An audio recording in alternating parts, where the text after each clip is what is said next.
Hi there, Jesse here with eTrailer. Today we'll be taking a look at and I'll show you how to install the CURT custom fit trailer hitch receiver on our 2023 Volkswagen Taos. Adding a hitch to a vehicle like the Taos makes a ton of sense. It gives you some extra storage space to the rear of the vehicle, whether it be with something like a cargo carrier or a bike rack, or you can even do some light duty towing with it.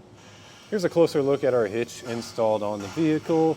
As you can see, the cross tubes are completely concealed behind the fascia. So all you'll be seeing is the receiver, which has a nice gloss black finish, and it's going to be your standard 2" by 2" opening.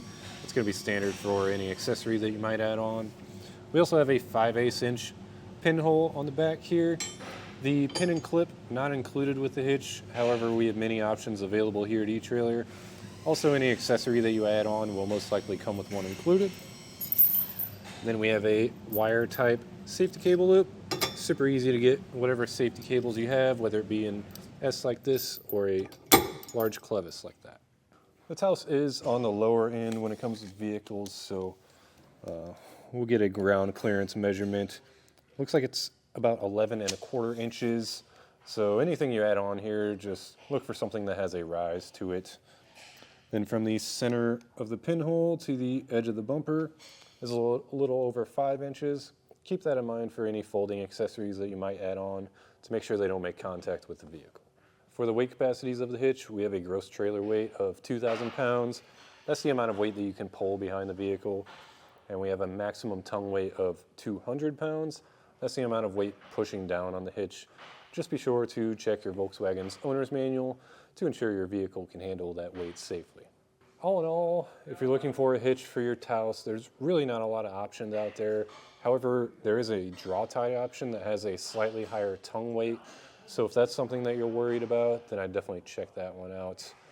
And as far as the installation, the instructions did tell us to remove the fascia, but the way I installed it, we didn't have to do that. I think it's a little bit easier to just not remove the entire fascia. And it does take a little bit of work to get the hitch worked up in place, but it is doable.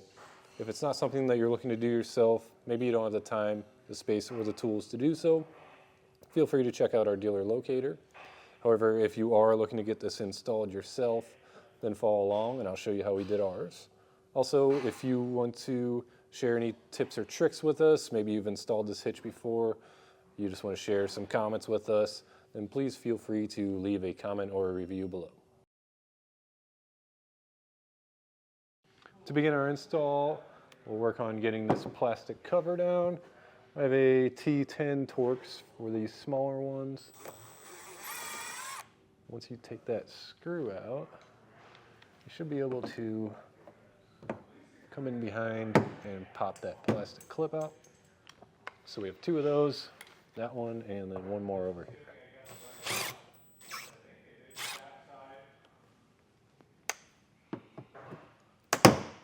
With those 2 clips removed, we have 4 T25 Torx screws.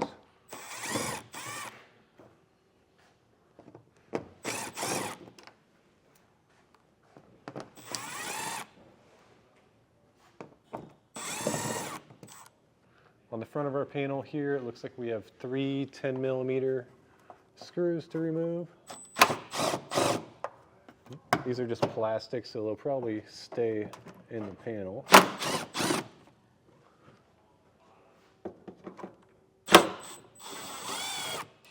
With those removed, we should be able to pull this whole piece out.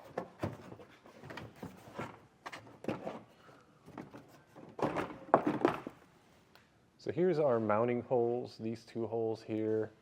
As you can see, I cut some of this coating off just because it was sticking up higher than the rest. We want our hitch to be pretty level. So if you have any parts sticking out like that, just cut them out. And then once you have that cut out, we're just going to work on getting our holes, get any of the extra coating out so you can get your hardware through it. Now we're ready to get our hardware installed. So our access holes here, that's where we'll be feeding our fish wire into. So I like to just send our coiled end for our back hole through and then pull it out. Then we'll slide our spacer block on. Pop that up there. Take a bolt. Thread it on.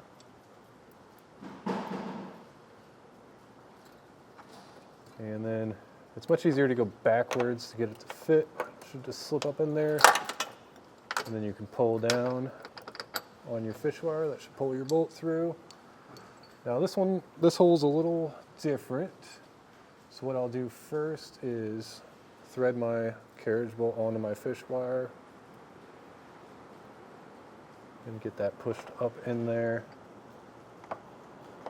And push that out of the way. Then slide your spacer block onto your fish wire. Push that into your hole and pull down. And we'll do that on the other side too. Before we can lift our hitch into place, we do need to trim a little section out of our fascia to make the hitch fit. There's a diagram in your instructions, so just mark that with some tape like I did, or you can use just some paint markers. But I'll just use a multi-tool. This plastic is pretty thick, so a Dremel or a multi-tool like this will be your best bet.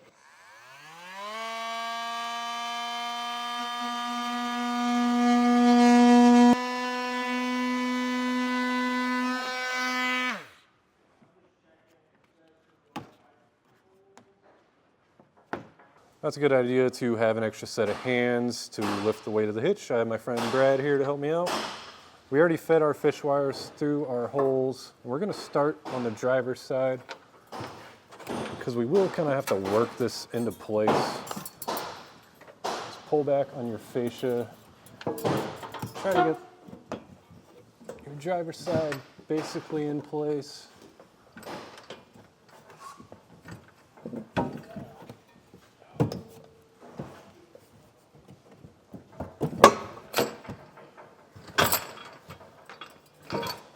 And once you get past the fascia, you should be able to line up with your hardware.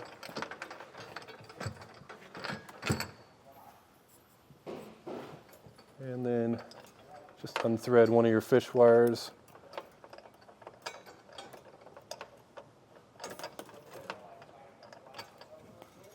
And get one nut started on both sides.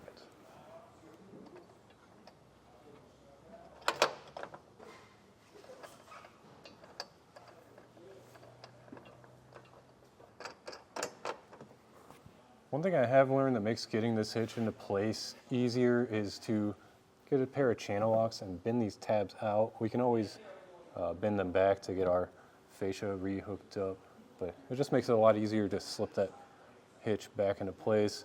Also, I had to bend out the center here because I couldn't get all of my holes lined up, so I just bent that out a little bit.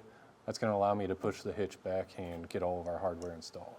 We'll take a 19mm socket and get our hardware tightened down.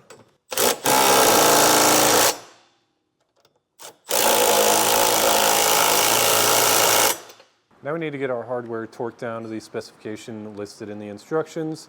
If you don't have your own torque wrench, we do have some available here at eTrailer, or you could always rent one from a local auto parts store.